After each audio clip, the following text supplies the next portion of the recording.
ಮುಂದೆ ಇದರ ಬಗ್ಗೆ ಹೆಚ್ಚಿನ ತಿಳುವಳಿಕೆಯನ್ನ ತಿಳಿದು ಈಗಾಗಲೇ ಅಧಿಕಾರಿಗಳು ಈ ಕಾರ್ಯಕ್ರಮವನ್ನು ಮಾಡಿ ಮುಗಿಸಿದ್ದಾರೆ.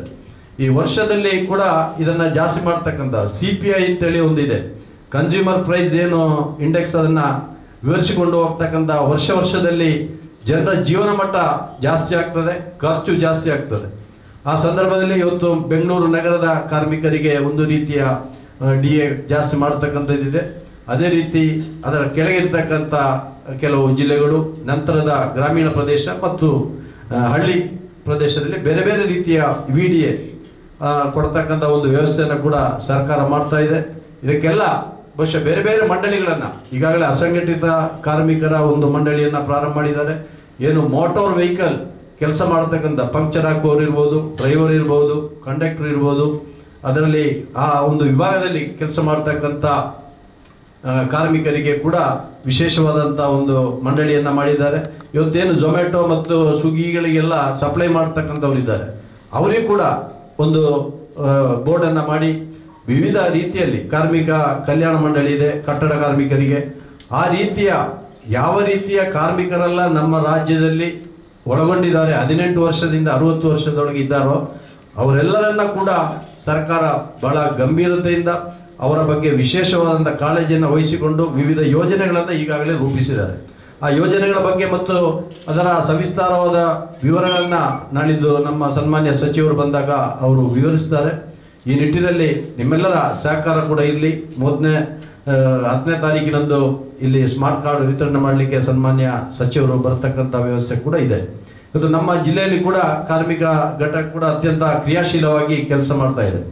ಎಲ್ಲ ನಮ್ಮ ಕಾರ್ಮಿಕ ಘಟಕಗಳ ಜೊತೆಯಲ್ಲಿ ನಿಕಟವಾದಂಥ ಸಂಪರ್ಕವನ್ನು ಇಟ್ಟು ನಮ್ಮ ಜಿಲ್ಲೆಯ ಅಧ್ಯಕ್ಷರು ಏನು ನಮಗೆ ಮಾಹಿತಿ ಕೊಡ್ತಾರೆ, ಯಾವ ರೀತಿ ಕಾರ್ಮಿಕರ ಕಲ್ಯಾಣಕ್ಕೆ ಅಥವಾ ಕನಿಷ್ಠ ವೇತನಕ್ಕೆ ಅರ್ಹತೆ ಇರತಕ್ಕಂಥದ್ದನ್ನ ಅವರು ತಿಳಿಸಿದ್ದನ್ನು ನಾನು ಸರ್ಕಾರಕ್ಕೆ ಕೊಡತಕ್ಕಂಥ ಕೆಲಸವನ್ನು ಖಂಡಿತವಾಗಿ ಮಾಡ್ತೇನೆ.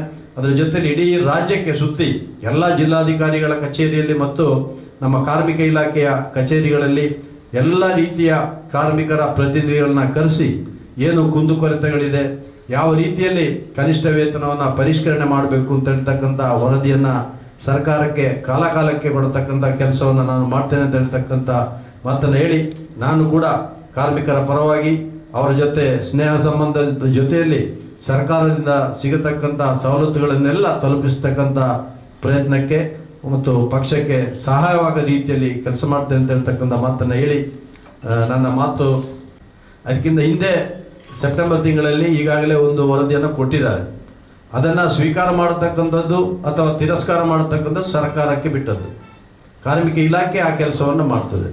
ಬಹುಶಃ ಮುಂದಿನ ದಿನಗಳಲ್ಲಿ ಕಾರ್ಮಿಕ ಸಚಿವರು ಕೂಡ ನಮಗೆ ಹೆಚ್ಚಿನ ಒಂದು ಶಕ್ತಿಯನ್ನು ಕೊಟ್ಟಿದ್ದಾರೆ. ತಾವು ಎಲ್ಲ ಕಡೆ ಸಭೆ ಸಮಾರಂಭಗಳಿಗೆ ಹೋಗಿ ಕಾರ್ಮಿಕರ ಸಮಸ್ಯೆ ಏನಿದೆ ಪರಿಶೀಲನೆ ಮಾಡಬೇಕು ಅಂತ ಹೇಳ್ತಕ್ಕಂಥದ್ದನ್ನು ಲಾಡ್ ಅವರು ಹೇಳಿದ್ದಾರೆ. ಅವರು ಅತ್ಯಂತ ದೊಡ್ಡ ಶ್ರೀಮಂತ ವ್ಯಕ್ತಿಯಾದರೂ ಕೂಡ, ಸಚಿವರಾದರೂ ಕೂಡ ಕಾರ್ಮಿಕರ ಪ್ರತಿಯೊಂದು ವಿಷಯಗಳ ಬಗ್ಗೆ ಕಾಳಜಿ ಇರ್ತಕ್ಕಂಥವ್ರು. ಅವರು ಕಳೆದ ಸಭೆಯಲ್ಲಿ ಹೇಳಿದರು, 1 ಲಕ್ಷ 1.5 ಲಕ್ಷ ಕಾರ್ಮಿಕರು ಇರ್ತಕ್ಕಂಥ ದೊಡ್ಡ ದೊಡ್ಡ ಕಂಪನಿಯವರ ಒಂದು ಮೀಟಿಂಗ್ ಇತ್ತು ಬೆಂಗಳೂರಿನಲ್ಲಿ. ಆ ಮೀಟಿಂಗಲ್ಲಿ ಅವರಿಗೆ ಕಾರ್ಯಕರ್ತರ ಪರವಾಗಿ ಮಾತನಾಡ್ತಕ್ಕಂಥದ್ದು, ನಾನು ಕೂಡ ದೊಡ್ಡ ಉದ್ದಿಮೆಯನ್ನು ಮೈನ್ಸನ್ನು ಮಾಡಿದವನು, ಅವರ ಸಮಸ್ಯೆಗಳೇನಿದೆ ಅದನ್ನು ಯಾವ ರೀತಿ ಪರಿಹಾರ ಮಾಡಬೇಕು, ಎಷ್ಟು ಅವರಿಗೆ ಸಂಬಳ ಕೊಡಬೇಕು ಅಂತ ಹೇಳ್ತಕ್ಕಂಥ ಒಂದು ಇಚ್ಛಾಶಕ್ತಿಯನ್ನು ಹೇಳಿದಾಗ ಅಲ್ಲಿ ಬಂದಿರ್ತಕ್ಕಂಥವ್ರಿಗೆ ಆಶ್ಚರ್ಯ ಆಯಿತು. ಬಹುಶಃ ಎಲ್ಲ ಒಂದು ಈ ಕಾರ್ಮಿಕರಿಗೆ ಏನೇನು ಸವಲತ್ತು ಬೇಕು, ಕಾರ್ಮಿಕರ ಸಮಸ್ಯೆಗಳು ಏನಿದೆ ಅಂತೇಳಿ ಅವರಿಗೆ ಭಾಳ ಸ್ಪಷ್ಟವಾಗಿ ಗೊತ್ತಿದೆ. ಖಂಡಿತವಾಗಿಯೂ ಅವರ ಏನು ಸಮಸ್ಯೆ ಅಂತೇಳಿ ಮೊದಲನಾಗಿ ತಿಳ್ಕೊಳ್ಬೇಕಾಗ್ತದೆ. ಅದರ ನಂತರ ಕೆಲವೆಲ್ಲ ಕಾನೂನು ಚೌಕಟ್ಟಿನಲ್ಲಿ ಕೇಂದ್ರ ಸರ್ಕಾರದ ಅಧೀನದಲ್ಲಿ ಇರ್ತಕ್ಕಂಥ ಕೆಲವು ಕಂಪನಿಗಳಿದೆ. ರಾಜ್ಯದ ಅಧೀನದಲ್ಲಿ ಕೆಲವೊಂದು ಅಧಿಕಾರಿ ವರ್ಗದವರು ಕೇಂದ್ರ ಸರ್ಕಾರದ ಕಪಿಮುಷ್ಟಿಯಲ್ಲೇ ಇರ್ತಾರೆ. ಅವರು ಏನು ಕನಿಷ್ಠ ವೇತನ ಕೊಡಬೇಕು ಅಂತ ಕೊಟ್ಟಿಲ್ಲ, ಕಂಪನಿಯ ಮಾಲೀಕರ ಮೇಲೆ ಅದರ ಬೇಕಾದಂಥ ಕಾನೂನು ಕ್ರಮ ಆಗ್ತದೆ. ಕಟ್ಟುನಿಟ್ಟಿನ ಕ್ರಮ ಕೈಗೊಳ್ಳಲಿಕ್ಕೆ ಸನ್ಮಾನ್ಯ ಸಚಿವರು ಸೂಚನೆ ಕೊಟ್ಟಿದ್ದಾರೆ. ಆ ಬಗ್ಗೆ ಪರಿಶೀಲನೆ ಮಾಡ್ತಾರೆ. ಬೀಡಿ ಕಾರ್ಮಿಕರು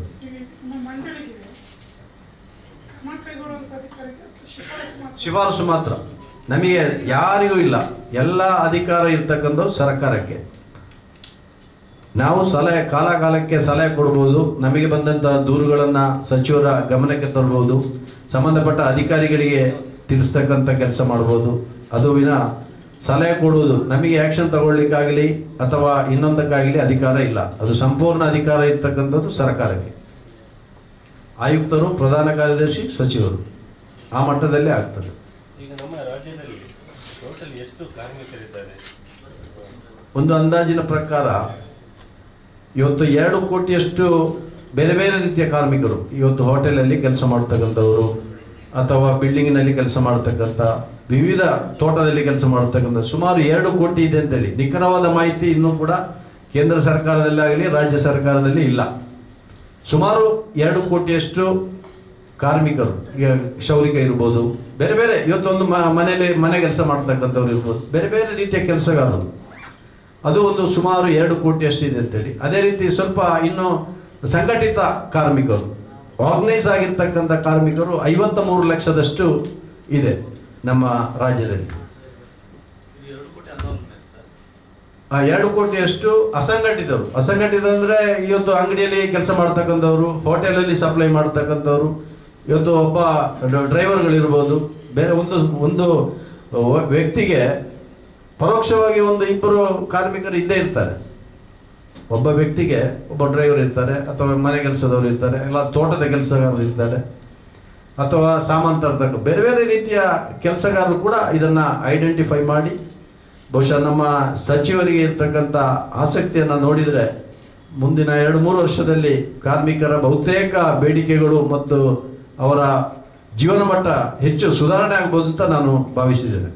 ಬಹುಶಃ ನಾನು 1-2 ಮೀಟಿಂಗಲ್ಲಿ ಅವ್ರ ಜೊತೆಗೆ ಕೂತಾಗ ಕಾರ್ಮಿಕರ ಬಗ್ಗೆ ಇರತಕ್ಕಂಥ ಕಾಳಜಿ, ಸರ್ಕಾರದ ಸವಲತ್ತು ಎಲ್ಲವನ್ನ ಕೂಡ ನೇರವಾಗಿ ಆನ್ಲೈನಲ್ಲಿ ಮಾಡಿದ್ದಾರೆ. ನೀವು ಹೇಳಿದಾಗೆ ದೆಹಲಿ ಇವತ್ತು ನಮ್ಮ ದೇಶದಲ್ಲಿ ಹೆಚ್ಚು ಕನಿಷ್ಠ ವೇತನ ಕೊಡ್ತಕ್ಕಂಥ ರಾಜ್ಯ. ಅಲ್ಲಿಯ ಜೀವನ ಶೈಲಿ ಮತ್ತು ಖರ್ಚು ವೆಚ್ಚಗಳು ಕೂಡ ಅಷ್ಟೇ ಜಾಸ್ತಿ ಇದೆ. ಅದು ಬಿಟ್ಟರೆ ಕರ್ನಾಟಕ 2ನೇ ಸ್ಥಾನದಲ್ಲಿ ನಮ್ಮ ರಾಜ್ಯ ಇದೆ. ಬಹುಶಃ ಇವತ್ತು ಸರ್ಕಾರ ಅದಾನಿ ಅಂಬಾನಿ ಪರವಾಗಿ ಇದ್ದರೆ ಸಾಕಾಗೋದಿಲ್ಲ, ಕಾರ್ಮಿಕರ ಪರವಾಗಿ ಇರಬೇಕಾಗ್ತದೆ. ಕಾರ್ಮಿಕರು ಶ್ರಮ ವಹಿಸಿದರೆ ಮಾತ್ರ ಇವತ್ತು ಏನು ಸ್ವಿಗ್ಗಿ ಅವರು, ಝೊಮ್ಯಾಟೊ, ದೊಡ್ಡ ದೊಡ್ಡ ಕಂಪನಿಗಳೆಲ್ಲ ಸಂಪಾದನೆ ಮಾಡ್ತಾರಲ್ಲ, ಅವರು ಈ ಕಾರ್ಮಿಕರಿಂದಾಗಿ ಇವರ ಶ್ರಮದ ಫಲವಾಗಿ ಅವರು ಸಂಪತ್ತನ್ನು ಹೆಚ್ಚು ಮಾಡಿಸ್ಕೊಡ್ತಾ ಇದ್ದಾರೆ. ಆ ಸಂದರ್ಭದಲ್ಲಿ ಕೊಡ್ತಕ್ಕಂಥ ಕೆಲಸ ಆಗಲೇಬೇಕು. ಆ ನಿಟ್ಟಿನಲ್ಲಿ ಸರ್ಕಾರ ಗಂಭೀರವಾದ ಚಿಂತನೆಯನ್ನು ಮಾಡ್ತಾ ಇದೆ. ಸನ್ಮಾನ್ಯ ಸಚಿವರು ಕೂಡ ಈ ಬಗ್ಗೆ ಹಲವಾರು ಸಭೆಗಳನ್ನು ಮಾಡಿದ್ದಾರೆ. ಎಲ್ಲ ಅಧಿಕಾರಿಗಳಿಗೂ ಕೂಡ ಸೂಚನೆ ಕೊಟ್ಟಿದ್ದಾರೆ. ಅದರ ಪ್ರಕಾರ ಆಗ್ತದೆ. ಇವತ್ತು ಕೇವಲ ಸಾಹುಕಾರಗಳ ಅಥವಾ ಮಾಲೀಕರ ಇದನ್ನು ಮಾತ್ರ ಗಮನದಲ್ಲಿ ಇಡ್ತಕ್ಕಂಥದ್ದಲ್ಲ, ಜೊತೆಯಲ್ಲಿ ಕಾರ್ಮಿಕರ ಮತ್ತು ಅದರ ಹಿಂದೆ ಇರ್ತಕ್ಕಂಥ ಏನು ಶ್ರಮ ಶಕ್ತಿ ಇದೆ, ಆ ಶಕ್ತಿಯನ್ನು ಬೆಳೆಸ್ತಕ್ಕಂಥದ್ದಕ್ಕೆ ನಾವು ಪ್ರಯತ್ನ ಮಾಡ್ತೀವಿ.